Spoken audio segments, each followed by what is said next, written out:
Okay, hello everyone. It's another video with Peter, and I am stuck inside today because if you can maybe hear it's raining outside. You can hear a little bit. Anyways, it's good to see all of you. This is another video brought to you by Squarespace, and as you can see, I have made a few little changes here since last time in that I hung up some acoustic panels in the background, which I think it's probably temporary because I have some really ugly shelves that I want to put up here, but they're still at the other apartment. I'm still in the middle of moving right now. I am usually a scatterbrained person, but now I am also scatter-thinged. My possessions are scattered, and it makes me feel even more scatterbrained. So, case in point, I've been eating with the same disposable fork for 2 days now, maybe 3 days, just because I don't know where my forks are. And so I've just been washing it and using washing it. But it only had food on it before. I'm just going to get more food on it. What's the harm? Regardless, I'm in the middle of making another video where I'm drawing on some more of those wood panels. I've already posted the complete thing on Instagram. So you might have seen it already, but that process video, I'm halfway through making it. Actually, I'm almost done with it, but I can't finish it because it's raining outside and I need to put it out on the deck, and I want to spray protective varnish on it. And I can't do that inside or in the rain. I could do it in the screened-in porch, but I don't want to. I want to do it outside because, I don't know. But when it really comes down to it, my name is Peter, and I draws. So that's what we're going to do today. I have started another sketchbook.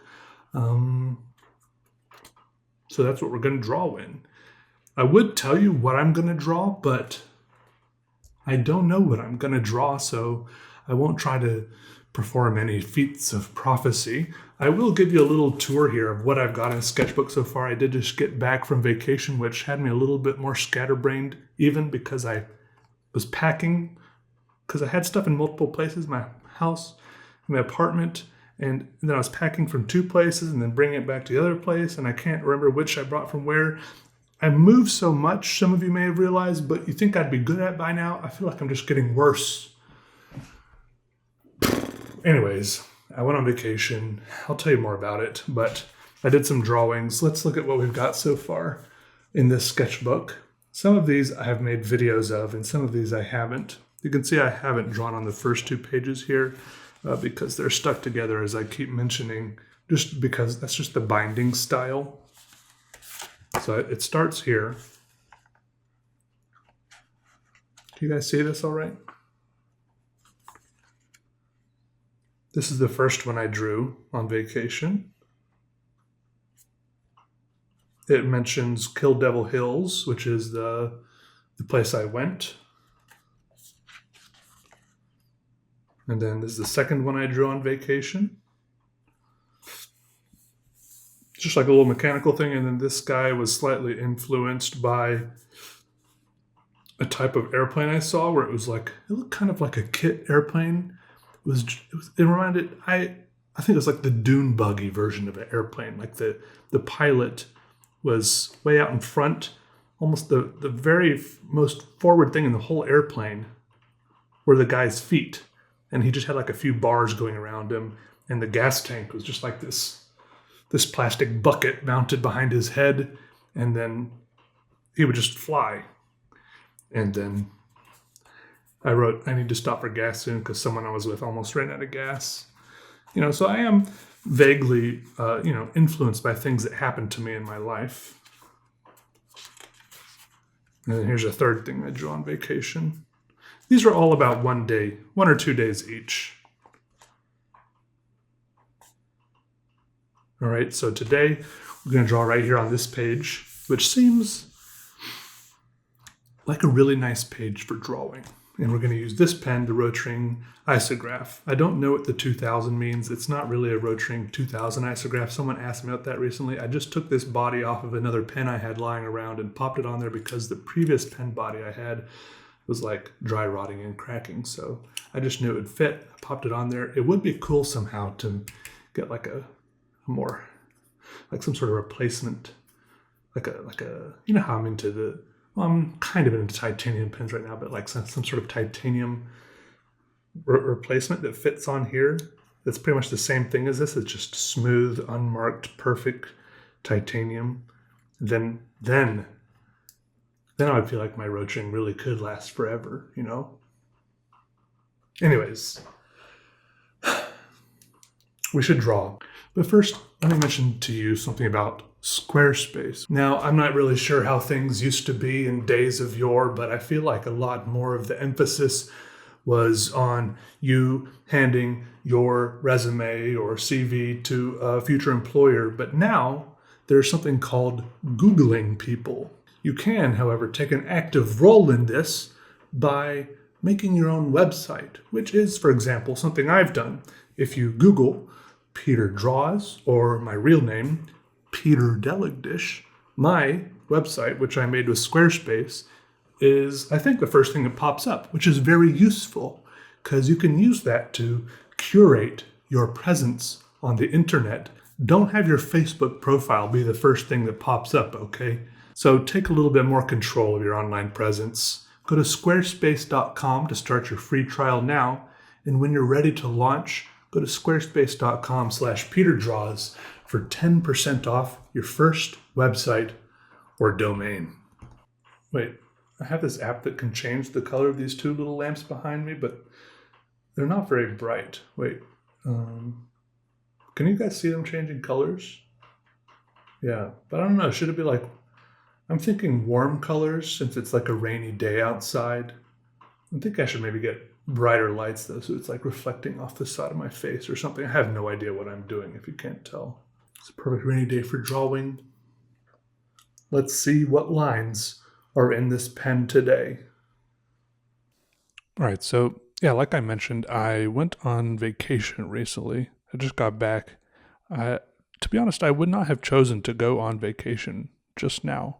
Not my ideal time. I'm, like I've mentioned multiple times, I'm in the middle of a lot of stuff right now, but I wouldn't say it's a peer pressure thing, but all of my friends kind of agreed to go on vacation right now, and it's kind of one of those things where I would not have been able to, like we all split the price of renting a house on the beach, right? And first of all, I wanted to go hang out with my friends for a week, and I would not have ever been able to afford staying somewhere like that if I was just, paying for it myself. So it really helps us. I think we split it 9 ways. So that was it made it much more affordable, right? So we went to a place called Kill Devil Hills, and it was like right on the Atlantic Ocean. It's like right on the beach right there. This is actually the place where the Wright brothers first flew their plane, the first in-flight place, right? This is commonly known as Kitty Hawk, right? Kitty Hawk is like 4 miles north of this town. Most people know them as doing this in Kitty Hawk, but that's just because the town of Kill Devil Hills hadn't been invented yet or incorporated or whatever it's called. So even from my bedroom window in this house that we stayed in, I could see there's like this huge monument up on the hill, and we went up and we walked over to it one day, and it's a really cool monument. And then down in this field, they have like they had like this little metal rail in the grass where the Wright brothers had launched their plane off of, and these rock markers of the first 4 flights they had taken. The first 3 were pretty short, but then the 4th flight was like way out across the field, and you could walk all the way out to it. It was pretty cool, and I had a good time. I'm not much of a beach person. I used to live in Wilmington, North Carolina, which was, it's a beach town, and the beach was entirely wasted on me. Like, not once when I lived there. I lived there for a few years, and not once did I go out during the day and just sit on the beach and enjoy the ocean. I did go to the beach several times, but it was usually to watch the sunrise, or it was usually when I had been awake all night, and I was like, right, well, I would notice that the sun was coming up, so I was like, yeah, I could go catch the sunrise right before I go to bed, and it was kind of a nice way to tie everything together. But I'm just not really one that can just enjoy sitting out in the sand, and it's just everything that I could enjoy doing out like at the beach physically, at the water, I could do inside. I mean, I like going out there a little bit and getting some sunshine, and I do love watching the waves, and I love the wind. And what I do also really love is the little birds that run around with their real fast legs, like they have these really fast little spindly legs, and they run around right up and down with the waves. The waves go up, and the birds go up, and the waves go down, and the birds go down, and they're like the sand version of woodpeckers, and they peck little holes in the ground. I don't know what they're pecking at. Maybe there's like little crabs in there, or some sort of little something in the sand that they peck at. And there's a few different sizes of these birds, but they're all extremely interesting to watch. And the birds are good at watching the waves coming for them. Either they'll run back, or if the wave is coming too quickly, they can just spread their wings. They don't even have to really flap at all, because there's always so much wind, especially at this place where we were, which is famous for the wind, right? Because that's why the Wright brothers were there in the first place, because of how windy it is. They can just spread their wings, and they just get lifted up into the air by the wind to safety from the waves.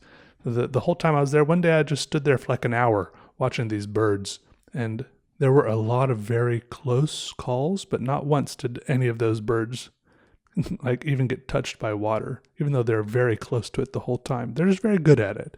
Okay. And they're very tiny. Like, the waters and the waves are much higher and taller than them. I went in the water a few times, and these are some of the biggest, choppiest waves, and you had to be careful. One day we couldn't even go in the water because they put the red flags up, and there was like a caution. You couldn't swim. I don't know what you'd call it, like a riptide or undertow. Like, the waves would come in, but then they would you could feel it sucking at you, like pulling you back out. It was crazy how strong it felt. Like, it was downright dangerous. But the first day I went in, that sucking feeling wasn't so strong, but just the waves themselves were just huge. Sometimes they would come up to me, and they would be towering like 6 feet up over my head, and I would have to dive down under them to not feel like I was about to be pummeled to smithereens. It's just really impressive waves. I kind of like waves where I can just kind of bob and float in them a little bit more instead of coming out feeling all black and blue.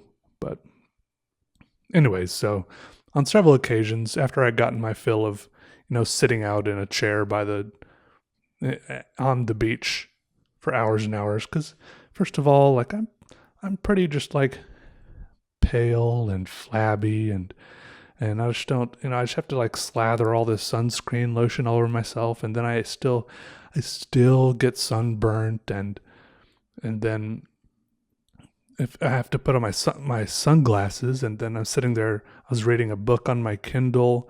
I got the waterproof one and everything, so it was working well, but then there's like this gradual sea spray that builds up on my sunglasses, and it's impossible to like wipe it off, this salty water. And it's just like the longer I spend on the beach, I just keep gradually getting more and more uncomfortable, gradually getting hotter, gradually getting like saltier and sandier and more burnt, right? And on other days, a bunch of my friends, they would all go out, make the most of the beach, and I would just sit inside up in the house and do some drawings. I posted like 3 drawings on Instagram, and that was good for me because I needed some like alone time to recharge. Good stuff when you're like with a bunch of people for a week, especially me. I'm used to like being here alone in my house by myself almost all the time. So it was good to have like some alone time. That's like when I do my thing, So I just sat alone and I could still look out the window and watch the waves crashing and stuff like that. And I was doing some drawing. I would listen to music. I also did a couple of jigsaw puzzles, and it was good. I think I found a good balance there. What else? I don't know. I'm not sure. I had some other stuff I was going to say, but that's pretty normal for me to think of stuff to say and then forget it later. Oh, I will say, another weird thing happened to me last night, which I might have mentioned this before. I have this thing sometimes when I close my eyes, this usually happens when I close my eyes in the shower or in bed when I'm trying to fall asleep. And I've described this sensation before, and some other people said it might be something called Alice in Wonderland syndrome. And then I looked it up, and it does seem kind of like what I've got going on, except if you look it up, I think I have a very, very, very mild case of it. Because if you look up Alice in Wonderland syndrome, basically what I gather is that people see things, or it's like some sort of sensory or perceptive disorder where things appear to be like a much larger size than they really are. But I think when people really have like a full-fledged case of this Alice in Wonderland syndrome, it happens to them like all the time, like during the day while their eyes are open, while they're really looking at stuff, which sounds terrifying. It is still really kind of scary, but it's more just kind of disconcerting for me because it happens to me when I have my eyes closed. And it happened to me like last night when I was lying in bed, and it only seems to happen to me like when I'm a little bit more like stressed or strained, like a little bit more high strung, and I'm just trying to relax, but my brain is still a little bit wonky, right? I was just like lying in bed, and I was lying on my stomach, and I had my arms folded up under my head, my eyes were closed, and it suddenly felt like both of my hands were about the size of barrels. And it doesn't really make any sense, right? Because if my hands were the size of barrels, how could they possibly fit under my head? And one of them was under my pillow. Like, it doesn't really make any sense, but that's just like, I felt like some sort of weird, like, homunculus. And it's just disconcerting. And it's scary because I suddenly feel like you don't have any control over what your brain is doing, and reality doesn't really seem to make any sense anymore. And it even persisted when I opened my eyes, but it was just because it was dark and I couldn't really see anything. I could only make it go away if I put my hand in front of my face and looked at my actual hand. And then I realized it kind of depended on like what part of my body I was thinking about. I think my hands felt way too large because I could feel them, like the pressure of them under my head, under my face, right? Because right after that, I farted, and I was lying on my stomach, which probably, created some pressure on my stomach, and it kind of made me fart. So I farted, and I was still under this weird Alice in Wonderland syndrome sensation, and it made my butt feel like it was Mount St. Helens erupting. That's the only way I can describe it. My butt felt so big. The whole farting sensation was enormous.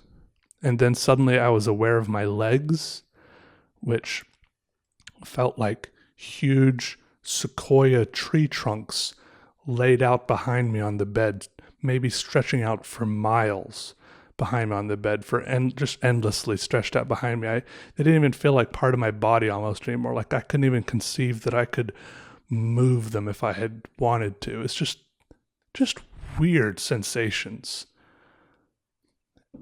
I don't even know where this stuff comes from or what it means, right? Or why I'm telling you, but I'm just telling you because it's weird stuff that has happened to me, I guess.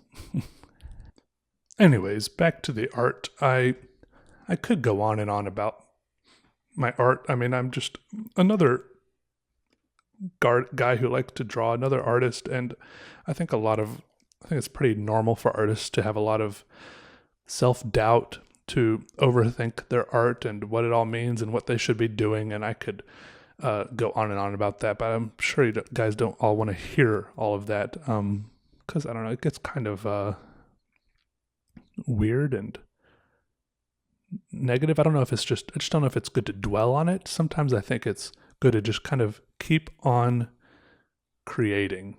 I think it's just some of those late night thoughts that just kind of get to me and keep swirling around in my head, like why am I doing all this? Am I doing the right thing? Where should I direct all my efforts? Does any of this really matter, sort of thing. Weird existential thoughts, but mostly about my art, but my art is most of where I direct most of my efforts, so I don't know. It's weird. Anyways, I like this drawing. Hope you guys like watching. I sometimes, I do struggle about making videos because there's a lot of pressure to, as a YouTuber, to create like viral videos that, will like blow up the next, and that like latch onto trends and stuff like that. But sometimes I really just like to sit down and draw and record it. And that's pretty much all I did here. So anyways, y'all are great. Thanks for watching. Have a good one. All right. See y'all later. Goodbye.